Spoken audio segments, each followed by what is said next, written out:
أنا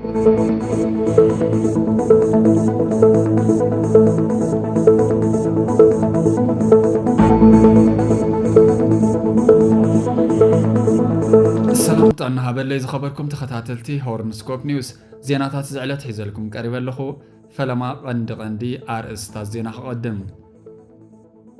تشاينا أب قداي هرمز بأمريكا زمراح وسانة حبرات هاجرات دمس بدمسنا مسعر مسلات تقيمة كتنزقو كم تخل أتنكقام ملكاو سرعات وجدا أب تجراي استمرت منجز تخلو يسرح اللخيلو حدوش استطاعش بيت مخري سلامن لو تنتجراي لعلوا يما خار بريزيدنت أمريكا ماساد بلوز مس منستر قدايات وصاي جبسي بسلكي خمز تزراربو تاقليتهم بزخون يخون جزين لعلي حيلن وداون فتيرنا لنايلوم لعلو تمرارحا سراوي تقراي أبا ديمقراسيا وريبابليك كونغو داقم تغلقي لزول حمام إيبولا عالم لخاو سقات فتيرو تباهيلوم كان دغان دير استاذ هورنسكوب نيوز خد سمعت انيحكم حازر ما ناب زرزرم كسقر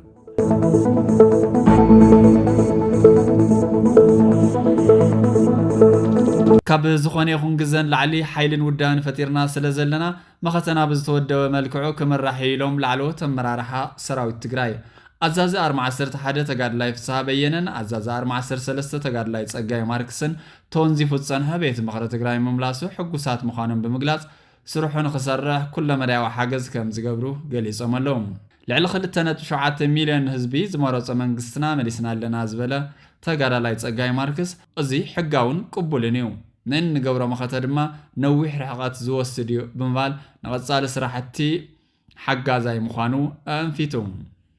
نوسان هو حات كل سراويت كم استقبلوا بمحبار نغتصال له خدلوات مخانمون اتم لعلو تمرارح سراويت قليسهم كاب كورن العلي زخون لعلو تعزز سراويت تقراي زوصوا وسانة مقلسن ناتب دكتور دبرسيون قبر ميكيل زمراح كم فوحات بقول عز دقفان ببريزيدنت جيتاتشو ردا زمراح زنورة قزياو محدار دما بحماقن كحدتن زخصصة وتهدراو ملكع خم زنورة يزقلت أزو السانة أزي بقزياو محدار زتقبر علوا منقسي ببزحات الناتو غصة نحيو نحرسهم كاب كورن العلي لهم تسوو حدا ميتنسوان حميش سنة بلات سراوي تقراي نحادو الدوين عن دقفي لهم موسانا مسعبو أمونغو سراويتن قزياو محدار تقراين زي مسمع بمفتارو أمرار حتات قزياو محدار تقراي تساردهم بيروتات تسيرو محتمات تمنتلو بأورو دما والتا هزبو زنمرا سراوي تقراي تديفن تبيفن تواهيلو أبخل تتمغيلو عقم مخطة تقراي كداخم مخنيات كوينو بزبل استفلالي وغساتات إنا غيربو تاني حميم أزدما توم مرار حاسراوي تقراي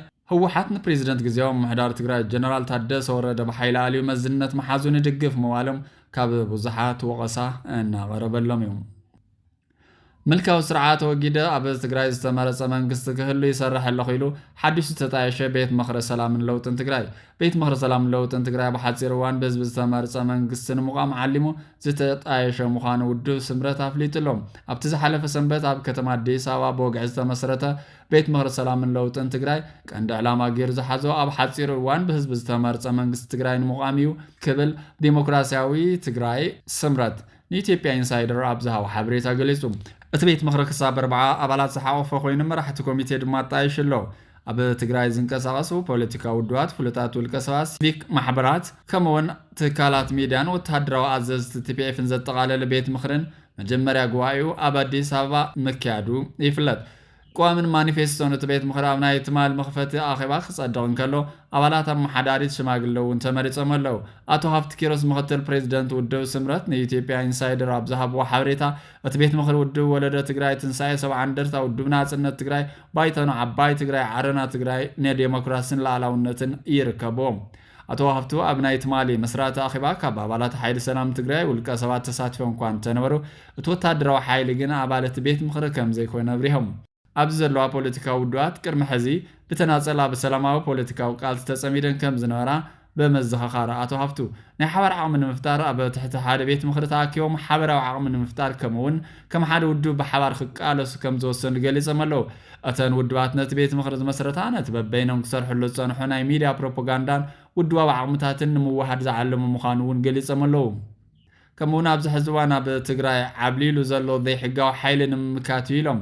أب تقرأ زلهم لكاو حقا البوزي حقا وحيلك أبز حازو سلطان ملاي نسلامن مرقان مسرح كمون تقرأ أبز حاصر قزة بهزب استمرت منقست كلوا ይስራሕ ከም ዘለውን ኣይተሃፍቱ አብርሆም ኣለው እቲ ጥምረት ብቦርድ መረፃ አፍልጦ ዘሎ ውድብን ስልጣንን ኣብ ዘይብሉ ዝንቀሳቀስ ዘይሕጋዊ ጉጅለ ትግራይ ንብረተያ ናተይ ነገርያ ብማል ንምምካት ዝተመስረተ እዩ ምክትል ፕሬዚደንት ውድብ ስምረት ቅድሚ ሓደ ሰሙን ነተኸለል ብዕለት ዝተቆፃፀሮ ሓይሊ ህወሓት ከይጠቐሰ ኣብዚ ሕዚ እዋን ኣብ ትግራይ ውድብ የለን ዘይሕጋዊ ጉጅለ ግና ኣሎ ክብል ገሊጹ ነይሩ ህወሓት ኣብ ትግራይ ስልጣን ምቁፅፃር ብምግላጽ መራሕቲ ጉጅለ ዶክተር ደብረጽዮን ገብረ ሚካኤል ድማ ፕሬዚደንት ክብል ኣብቲ ሕጋዊ ህልውና ዘብቅዕ ባይቶ ሸይሙ እዩ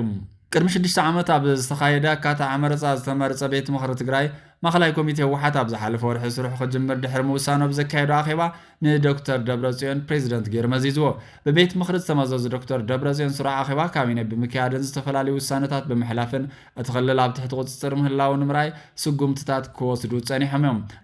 ምክትል ፕሬዚደንት ውድብ ስምረት ንኢትዮጵያን ኢንሳይደር ኣብ ዝሃቦ ሓበሬታ ትግራይ ኣብ ዝሕዚ እዋን ካብ ኩናት ኣብ ዝኸፈ ኩነታት ከም ዘላ ብምሕባር ትግራይ ኣባል ፌደሬሽን ኢትዮጵያ ንምባል ኣብ ኣዝያ ሸጋሪ ኩነታት ከም ዘላን ህዝቢ ትኽልል ብፌደራል መንግስቲ ብዝወሃው ግዚያዊ ምሕዳር ክመሓደር ከም ዝጸንሕን ገሊጾም ህዝቢ ትግራይ ኣብ ስምምዕ ፕሪቶሪያ ዘስተማቕሮ ተዛማዲ ሰላም ሲንዩ ዝበሉ ኣተሃፍቱ ኣጀንዳ ትግራይ ሒዝና ንቕድሚት ክነስጉም ኢና ዝበሉ ፖለቲካዊ ውድባት ፀገም ብሓደ ፖለቲካዊ ውዳበ ጥራሕ ክፍታሕ ኣይኽእልን ብምባል ብሓልዮት እቲ ሓበራዊ ቤት ምክሪ ጣይሾም ምህላዎም ኣብሪሆም ፖለቲካዊ ውድባት ትግራይ ብሓልዮት እቲ ቤት ምክሪ ሓበራዊ ማኒፌስቶ ኣዳልዮም ኣብ ናይቲ ማልኣ ኣኼባ ከም ዘጽድቕዎ እውን ኣብሪሆም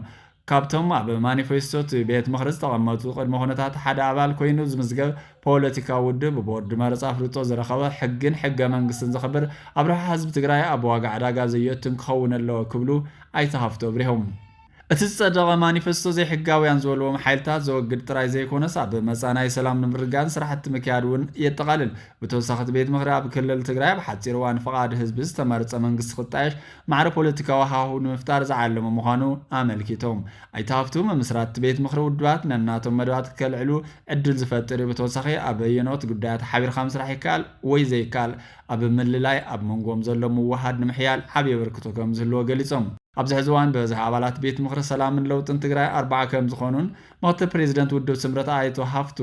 እቲ ቁፅሪ ናብ 45 ክብ ከም ዝብልን ሓሳብ ኣቕሪቦም ኣታፍቱ ብተወሳኺ እዞም ኣባላት ኣብ ትሕቲ ወሃዲት ኮሚቴ ናይቲ ቤት ምክሪ ክሳተፉ ምዃኖም ገሊጹ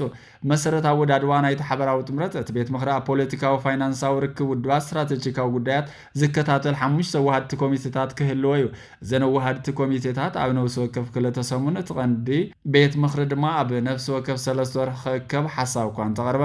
ኣይተሃፍቱ ኣብ ናይቲ ማልኣ ኣኼባ ነዚ ኣሰራርሓ ንምትዕራይ ኣብ ስምምዕ ከም ዝበፅሑ ገሊጹሎም ምክትል ፕሬዚደንት ውድብ ስምረት ንኢትዮጵያ ኢንሳይደር ኣብ ዝሃቦ ሓበሬታ ፀገምናን 3 ወርሒ ዝጸንሕ ኣይኮነን ሕዚ እውን ኣዝዩ ህፁፅ ፀገም እዩ ትግራይ ተኣኪባ ክትመኻኸር ንቓልሲ ዝኸውን ኣንፈታት ተቐሚጣ ሓይሊ ክትእክብ ኣለዋ ኣብ ዝብል ስምምዕ በፂሕና ኣለና ክብሉ ኣብሪሆም እዚ ከምዚ ኢሉ እንከሎ ድማ ኣቶ ጌታቸው ረዳ ኣብቲ ሓድሽ ዝተጣየሸ ቤት ምክሪ ለውጢ ትግራይ ዘስምዖ መደረ ኣብ ፖለቲካ ትግራይ ዓብዪ ርእስቲ ዘተ ኮይኑሎም ኣቶ ጌታቸው ካብ ዘስምዖ መደረ ናብ መቐለ ብሓፂር ግዜ ክንምለስ ኢና አንዳዕዲዑ ገሊጹ ነይሩ ብፍላይ ድማ ድሕሪ ሓፂር ግዜ ናብ መቐለ ከምናቱ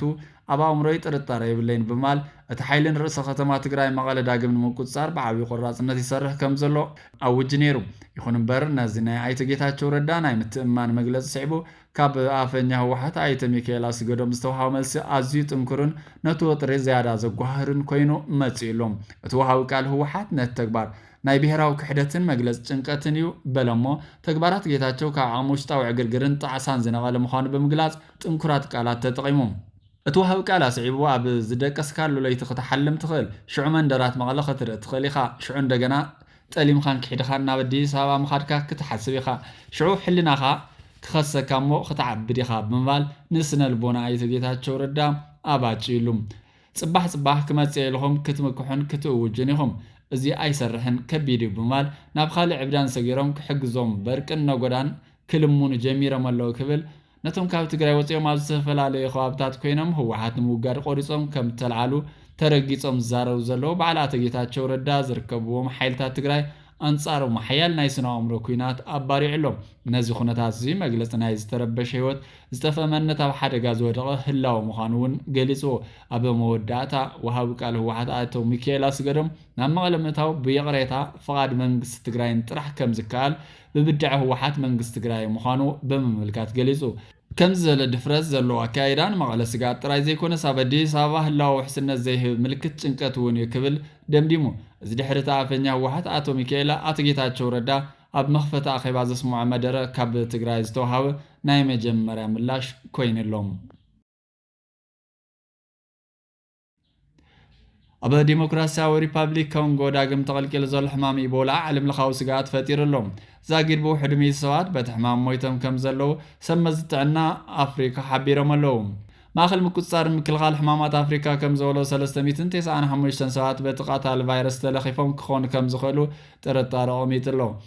እቲ መልከፍቲ ኣብ ኮንጎ ጋጢሙ ዘሎ እኳ እንተኾነ ናብ ጎረባብቲ ሃገራት ከይስፋሕፋሕ ስጋት ፈጢሩ ኣሎ ኣብ ዩጋንዳ ድሮ ክልተ ሰባት በቲ ሕማም ተታሒዞም ከም ዘለዉ ሓላፍ ናይ ትካል ጅንካሳይ ኣፍሊጡ ሰመዝ ጥዕና ኮንጎ ብወገኖም ኣብታ ርእሰ ከተማ ምብራቃዊ ዞባ ኢቱሪ ዝኾነት ቡንያን ሕሙማት ንምክንኻን ዝኽእል ተወሰኽቲ ማእኸላት ተኸፊቱሎም ንፈለማ እዋን ኣብ 1976 ናብ ዛይር ናይ ሕዝቢ ዲሞክራሲያዊ ሪፐብሊክ ኮንጎ ዝተቐልቀለ ሕማም ኢቦላ ካብ መንክዕ ዝተበገሰ ምዃኑ እዩ ዝመን ሕማም ኢቦላ ቫይረስ ዛግድ ፈውሲ ይኹን ክታበት ኣይተረኸቦን ኣብዛ መበል 17 ክስተት ናይቲ ሕማም ኣጋጢምዋ ዘላ ሃገር ካብ 2018 ክሳብ 2010 ዝነበረ እዋን ዝበዝሑ ማለት እውን 2300 ግዳያት ዝቐዘፈ እዩ ነይሩ ኣብ ዝሓለፈ 50 ዓመታት ኣብ ሃገራት ኣፍሪካ ጥራይ 15000 ሰባት በቲ ሕማም ከም ዝሞቱ ጸብጻባት የረድኡ ዳይሬክተር ውድብ ጥዕና ዓለም ዶክተር ቴድሮስ ኣድሓኖም ብዛዕባ ኩነታት ኢቦላን እቲ ካልእ ስጋት ፈጢሩ ዘሎ ሓንታ ቫይረስን በዝምልከት ትማሊ ጋዜጣዊ መብርሂ ከም ዝሃቡ ዝፍለጥ እዩ ላዕለዋይ ኣመኻሪ ፕሬዚደንት ኣሜሪካ ማሳድ ፕሎዝ ምስ ሚኒስትር ጉዳያት ወፃኢ ግብፂ ብስልኪ ከም ዝተዘራረቡ ተገሊጹ ሚኒስትር ጉዳያት ወፃኢ ግብፂ በድር ዓብደልዓቲ ናብ ኣስመራ ተጓዒዞም ካብ ፕሬዚደንት ዓብደልፋታሕ አልሲሲ ናብ ፕሬዚደንት ኢሳያስ ኣፈወርቂ መልእኽቲ ከም ዘመሓላለፉን ዝምድናታት ክልቲአን ሃገራት ንምዕባይ ስምዓት እውን ከም ዝፈረሙን ኣብ ዝሓለፉ ወጃ ዜናታትና ገልጽና ነርና ነዚ ስዕቡ ላዕለዋይ ኣመኻሪ ፕሬዚደንት ዶናልድ ትራምፕ ኣብ ጉዳያት ዓረብን ኣፍሪካን ማሳድ ፕሎዝ ትማሊ ናብ በድር ዓብደልዓቲ ደው ኢሎም ከም ዝተዛረረቡ ይግለጽ ኣሎ ማሳድ ፕሎዝ ኣብቲ ናይ ቴሌፎን ጻውዒት ጉዳይ ማእኸላይ ምብራቅ ግጭት ሱዳን ከምኡውን ሩዋናይልን ካልኦት ዛዕባታትን መሰረት ገይሮም ከም ዝዘተዩ ዝግለጽ ዘሎ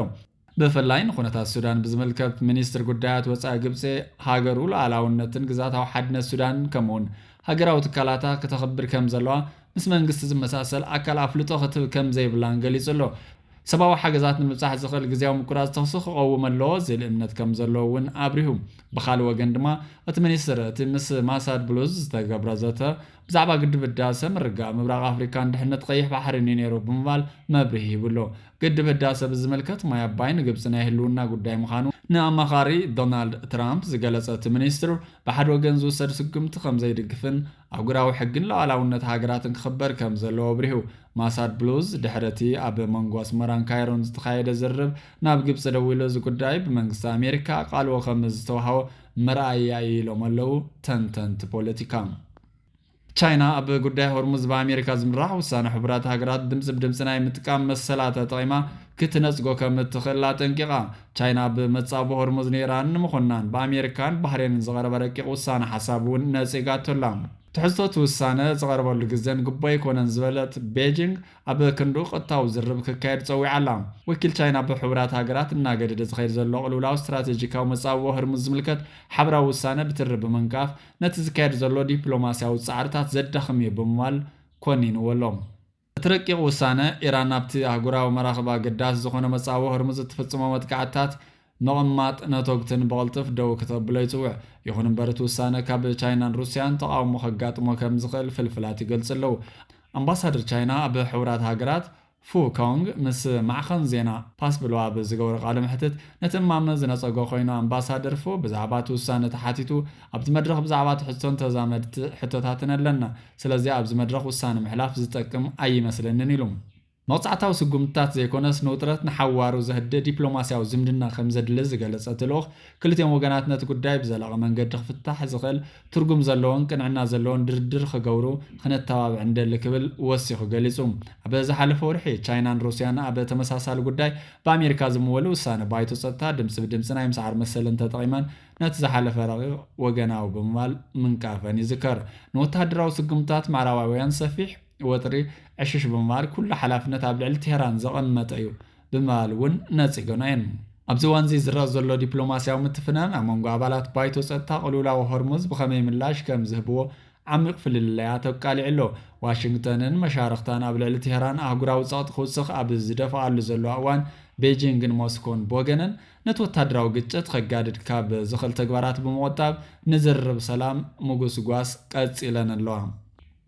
ብተመሳሳሊ ፓኪስታን ዝካየድ ዘሎ ዞባዊ ግጭት ንምውጋድ ዝዓለመ ዝተመሓየሸ እማመ ሰላም ኢራን ናብ ሕቡራት መንግስታት ኣሜሪካ ቀሪባ። ከም ጸብጻብ ሮይተርስ ሰበስልጣን ፓኪስታን ኣብ መንጎ ዋሽንግተንን ቴህራን ቀጥታዊ ድርድር ምክያድ ኣጸጋሚ ኮይኑ ስለ ዘሎ ሽምግልና እናቐጸሉ እዮም። ነቲ ዝርብ ዝፈልጥ ፓኪስታናዊ ምንጪ ክልቲኦም ወገናት ገና ኣብ ወሰንቲ ጉዳያት ረሒቖም ከም ዘሎ ብምግላጽ ብዙሕ ግዜ የብልናን ክብል ኣጠንቂቑ እተን ሃገራት ናብ ልዝብ ክመጻ ብምሕባር